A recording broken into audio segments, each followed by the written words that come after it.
right, it's time for another episode of Diabetes 180. And if you're tuning in for the first time, we do lives every Monday at 7 p.m. Eastern Standard Time.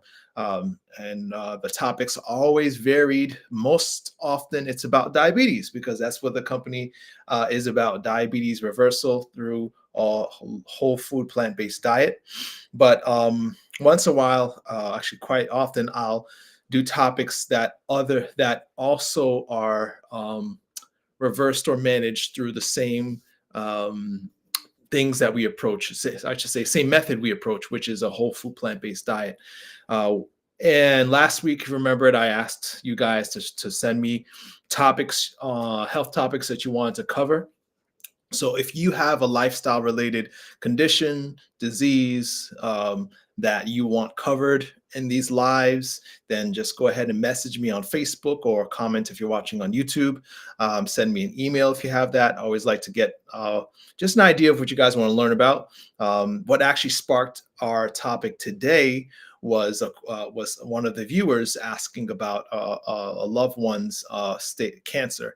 And so if you're watching, I forget who you are. If you're watching, hopefully you are watching. And I appreciate you expressing your interest in having this topic covered, because a lot of people have this question: how do we stop cancer from spreading?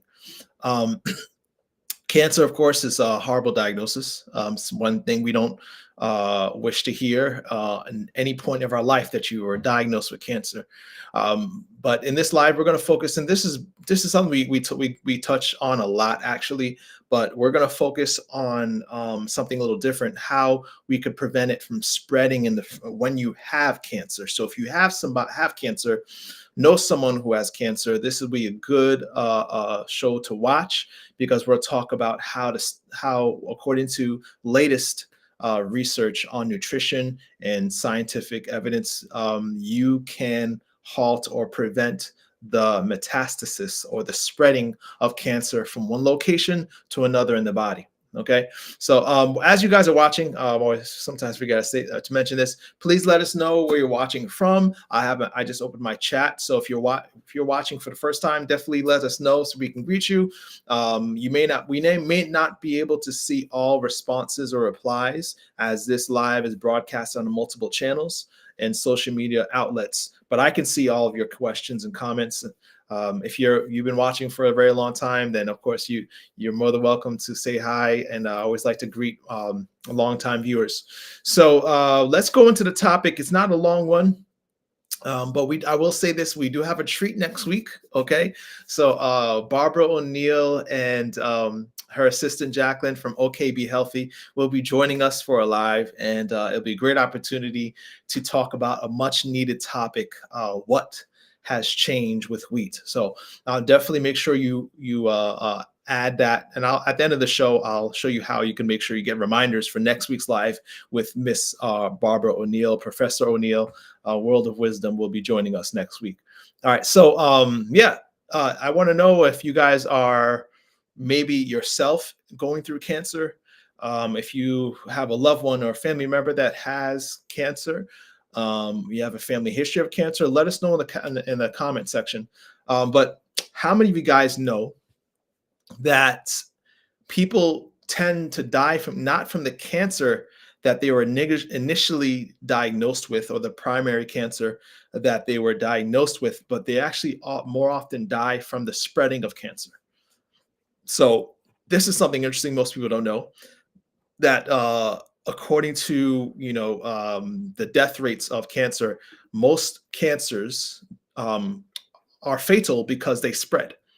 Metastasis, or spreading of cancer from one location to the body to another, is the leading cause of death when it comes to cancer. Okay, so if you look at cancer as a whole, cancer rates, cancer is responsible for over 90%, or about 90% of cancer deaths. So cancer kills because cancer spreads.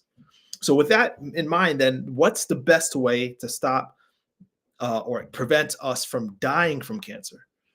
Is it not to keep it from spreading, right? So there's so many interventions, so much research and medications and therapies to halt cancer growth. but we really should be focusing our efforts on keeping it from spreading, because who cares if you stop the cancer and you're in remission, if maybe 5-10 years later now the cancer's somewhere else, right, in the body. And 90% of the time people die from cancer not from its initial location, but because it spread to somewhere else. So I don't know if that's enlightening to anybody, but that was definitely big news to me, that over 90% of cancer deaths are because they have spread to another location. So now here's the thing: there is something very important that we're going to cover on what clearly has been proven as a surefire way to reduce your risk of it spreading. Okay, of course we can do all we can, and sometimes it still spreads, but I don't know about you, but I want to know that I've done all I could, right? I There's a saying that if we all have to die, I just want to make sure it's not my fault. If there's something I can do about it, right, then I want to know. I don't know if you're like me, but if there's something I can do about this, I want to know, right? So what can we do? What can we do? What can we do? Just as an example of how severe it is when it comes to surviving cancer, the rates of surviving cancer when it spreads. So in this study on the 5-year survival rate of people with localized breast cancer, so those who had their breast cancer stay localized, meaning not spread, there's an up to 99% survival rate. So when a woman has breast cancer, as long as it doesn't spread to somewhere else in the body, the survival rate is almost 99%. But if it spreads to another location, the survival rate drops down to 27%, right? Because it's spread. So that's why the topic is important. That's what we're going to cover tonight in just a few slides. All right. So I always try to keep these lives no longer than about 20 minutes, 20 to 30 minutes. Sometimes we'll go a little over, especially when we have guest speakers. But tonight's going to be a little short. So make sure you pay attention to the end if you want to know the answer of how we could stop the spread of cancer. Kathy writes, my uncle had cancer in 2020. He found it in September. I'm so sorry to hear that, Kathy. They didn't know where it started. It was everywhere. He passed in December. That's hard. That's hard to hear. That's hard. And unfortunately, it's all too common. When we number one, not just diagnosed with cancer, but to find out too late, right? To find out that it spread to somewhere else before you even found the initial cancer. But yeah, this is something that we want to. I think is a very important topic for us. Actually, I might have to change a view on this one because it's not showing the whole screen. But this is something interesting. So another thing that we should take note of is that the interventions, the treatments for cancer are very often the cause of it spreading. So when you think about, the fact that our cancer interventions not only failing to halt the metastasis or the spread of cancer, but the fact that many of our therapies, radiation, chemotherapy, biopsies, surgical procedures. I don't know if you can see that there, but in the bottom says anesthesia. It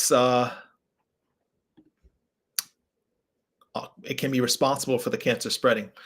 The reason why radiation, chemotherapy, and the anesthesia can cause cancer to spread, it kind of makes sense because radiation, chemotherapy, anesthesia can suppress your immune system, right? And suppressing your immune system suppresses your body's natural ability to fight off cancer, right, as it develops in other places in the body. So there are cells, and we're going to talk about this in another live, but cells called natural killer cells. I love that name, natural killer cells. They are inbred. They're born to kill, right? That's how that's their main focus. Born to kill what? Cancer, right? And also infections, right? And so natural killer cells are suppressed when we go under radiation, chemotherapy, and when we go through anesthesia. And of course, this gives other cancers opportunities to grow. Now, what about biopsies? You might be wondering, why does biopsy cause cancer to spread? Why surgical procedures or removing the tumor, the original tumor, cause it to spread? It's makes sense. It's also simple because the surrounding tissue around that cancer is now disrupted through the biopsy or the surgical procedure. So now with the surrounding tissue that was encapsulating the cancer, right, being disturbed, now that cancer or pieces or seeds of that cancer can go into the bloodstream or exposed to the bloodstream and can spread to other places of the body, right? So just, I mean, whether or not we should undergo these interventions, it's up to you and your provider. But it's really up to us to know, are there other things we can do, to that are risk free, I should say. And yes, there is. There's one thing that's really important, and that's basically going to be the theme of tonight. The theme of Diabetes 180. Really, you're probably tired of hearing this. Like, man, he's always talking about. Yeah, we'll get to it. So, but targeting metastasis in cancer patients is basically one of the main goals in cancer research. And so by the grace of God, we did finally find that there is a subpopulation of cancer cells that is actually responsible for metastasis or initiating metastasis. And that cell population is CD36. You don't really need to know that, but just to understand the mechanism of how cancer spreads, we should. So CD36 is a subpopulation of cancer cells that, when initiated, can trigger the spread of cancer. These cell receptors, right, these fatty are also called fatty acid receptors because they receive fat. They receive fatty acids. Okay, so you probably could tell where I'm going with this if you've been watching Diabetes 180 long enough. So CD36, these fat receptors are actually boost the metastatic potential of cancers, making it more likely that cancer doesn't stay put. So as these cell receptors are fed by these fatty cell receptors are fed by fat, right? Mainly palmitic acid, that is a saturated fat, right? So palmitic acid is a saturated fat, as well as other fats, that are other sources of fat. They are increase the potential for that cancer to spread. So palmitic acid, of course, we have to ask ourselves, where is it found? Where's most of our high fat diet sourced, or what is the highest sources of fat in our diet? It is unfortunately animal-based foods, right? So saturated fat is mainly found in animal-based foods, that it is, meat, dairy, eggs, and according to multiple studies on palmitic acid, so this specific type of saturated fat is actually linked to the development of many diseases. One thing we talk about a lot is diabetes, of course. So insulin resistance is directly linked to overconsumption of saturated fat, again found in meat, including poultry, seafood, and dairy, such as in milk and cheese. So we could end the live here. So just by summarizing, these are the foods you want to avoid if you want to decrease your chance of cancer spreading.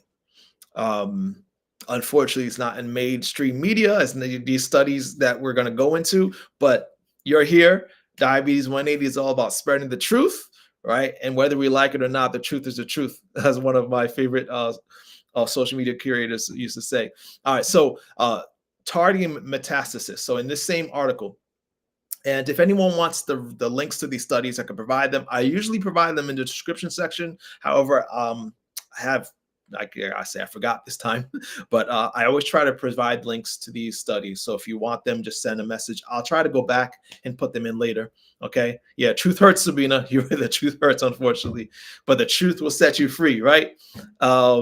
Blocking this receptor blocks metastasis. According to the research they have been doing, when you block this receptor, metastasis is also blocked, right? The spread of cancer is also blocked. That's how we know it is the fat. It's the fat, because when you block the fat receptor attached to these cancers, they seem to stop spreading, right?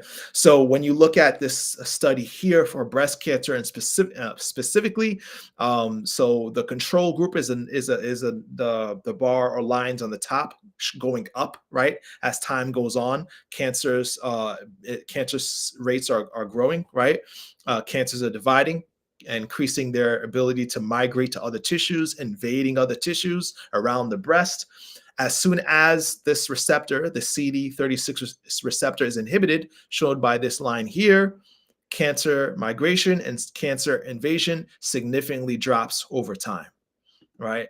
So we know that this block, so we can ask ourselves, okay, how do I stop this from spreading? We can block the fat receptors, or we could stop feeding them, right? So we could either, come up with these fancy drugs to block receptors, and they have these fancy methods of blocking these receptors that I'm sure they're trying to make uh, uh, money off of. But there's something you can do right now, and it costs you $0. It's by eliminating the foods that trigger cancer metastasis, right? And the great thing is it does so much more than that, right? If we're not worried about cancer, it does so much more than that. We'll talk about it in the end briefly, but dairy intake. So just to make sure that our men are not feeling left out, prostate cancer studies also show the same effect. So in groups of men who had cancer of the prostate, they evaluated those who consumed high fat milk versus those who consumed either low fat or no milk, right? And cancer rates were 600%. Death rates, specifically, death rates from prostate cancer increased by 600% in those who consumed high-fat milk. And we know it is a fat because when you reproduce studies like these with low-fat milk, you don't get the same effect. So that doesn't mean that the animal protein in milk doesn't cause problems. It does, and we'll examine that in other lives, we have in the past. But it's the fat. We know it's the fat. All right. So. Veronica writes, I tried to practice this for my mother who had cancer, and I know it's difficult to stick with it.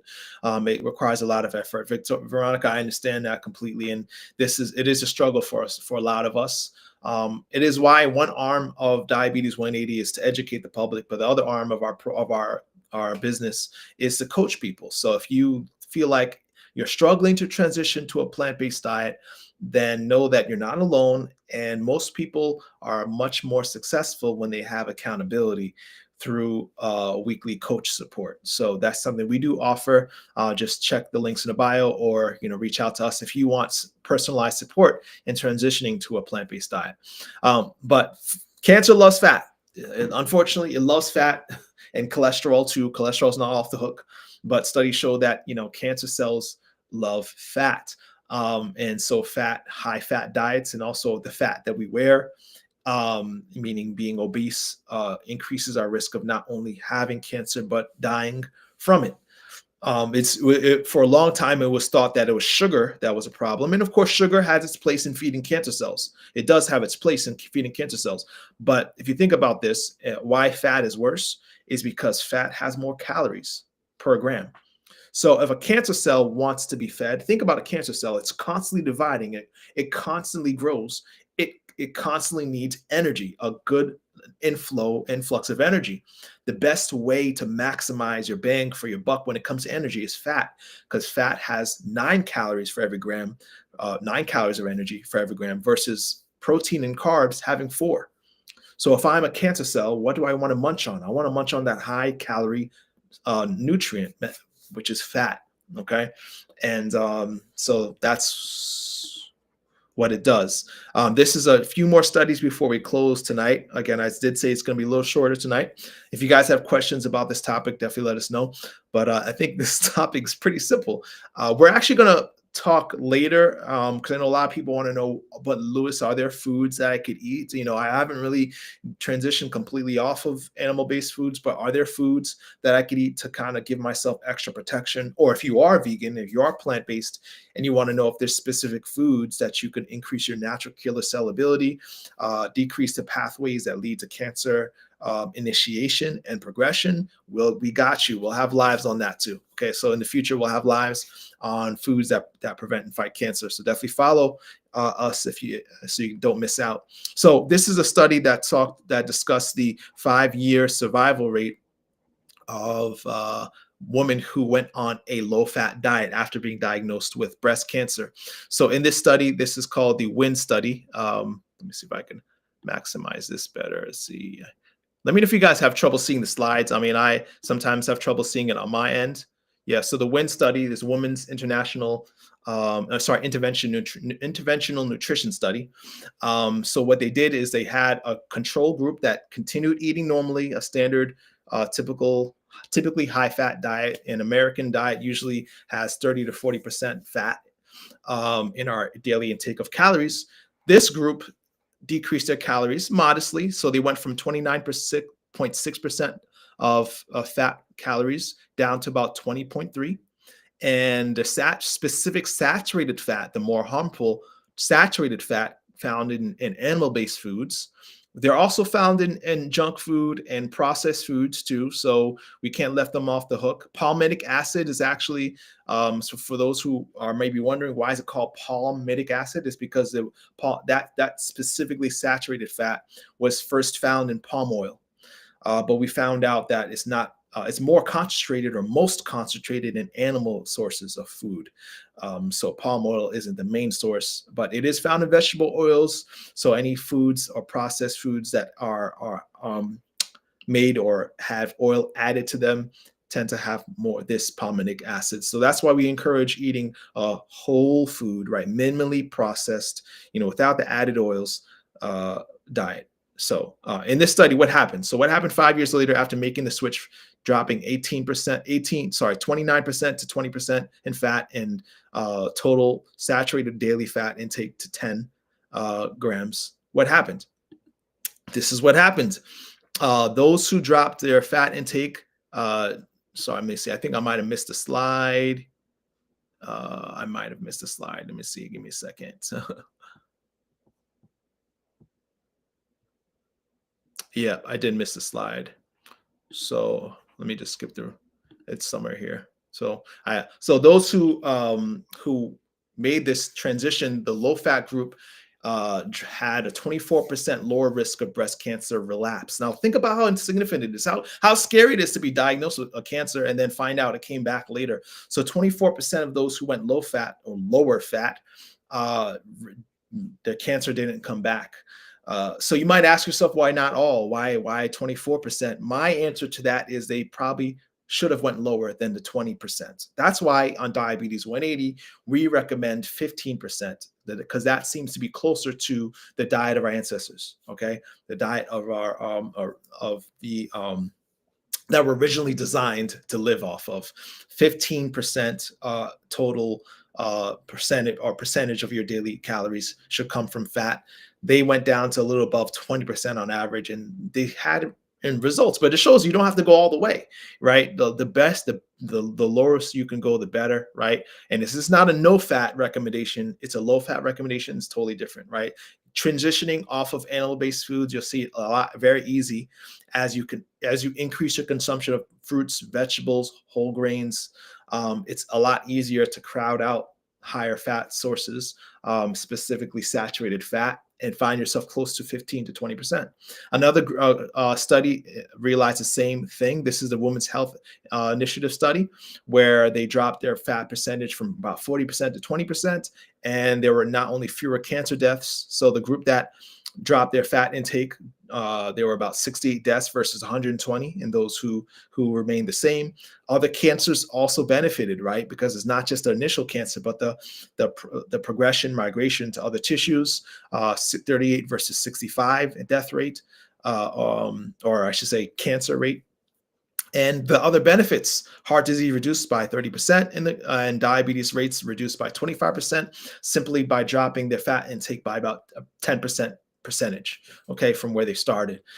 So I hope that you were encouraged to do the same. Let me see. I think that was the last slide. Yeah, it is. So I hope you guys are encouraged to do the same, to understand the importance of adopting the diet that I believe was the original diet of man, given to Adam and Eve in the garden, right? A diet that is rich in fruits and vegetables, right? That is rich in whole grains. And next week, we're going to learn a little bit about a specific grain called wheat. Wheat, okay? And let me see if I could just share my screen here to remind you that you are invited. Give me a second here. Let's see. You guys will not want to miss this exciting live we'll have. So we'll broadcast it on Facebook and YouTube as we always do, but we're going to have Barbara O'Neill on the channel with us. So I'm really excited about that. Professor O'Neill and OKB Healthy, her assistant, will be with us discussing something really important. What's wrong with wheat? So make sure you're on Facebook, you're watching, you're able to join in. I'll go ahead and put the link in the chat there. So if you want to go ahead and just save that and sign up. I'll also I'll go ahead and share the YouTube if you're watching on YouTube. So that's also going to be in the chat, right? So yeah, if you want to miss out, and obviously there's gonna be an opportunity for questions. So if you guys got questions, I do ask you to stick to diabetes and wheat. That's gonna be the topic. But of course, I'm sure you might have other questions too. But Barbara O'Neill will be joining us. So I think this would be a good opportunity for all of us to learn. So we'll be watching on YouTube, and we'll also be broadcasting on Facebook. Check the links in the comment section for ways to join up. Okay. One other opportunity we don't want to miss out on is the Smart Carb Challenge that's coming up February 28th to March 2nd. And to join that challenge, just check the links again in our social media channels. I'll go ahead and post a link right here in the chat as well. So it should be there. If you have trouble finding the link, just reach out to us. All right. And we'll be happy to enter you in. This 3-day challenge is really going to be fun. Basically, what I'm going to be encouraging us to do is basically look very carefully at the foods we're eating and eliminate all sources of sugar, right? So we're going to, for 3 days, we're going to go on essentially a sugar fast, right? And not carbs, not complex carbs, sugar, right? And I'll specify in the instructions what sugar means, but no sugar for 3 days. You guys are for the challenge. There will be prizes. I'll buy you your $100 gift card to your favorite grocery store for first place, and second place will get a How Not to Diet cookbook, and third place will get a fun T-shirt. This is something we're going to be doing regularly, and I'll let you know how to stay involved in our lives, our challenges in the future. So that's all we have for tonight. Again, just a reminder, we will have another topic very similar to this one on what foods specifically fight cancer. That's going to be exciting. I always like talking about that. And what's beautiful is there's one diet that heals all, right? And that's how God designed it. So beloved, I pray above all things that you may prosper and be in good health, even as your soul prospers.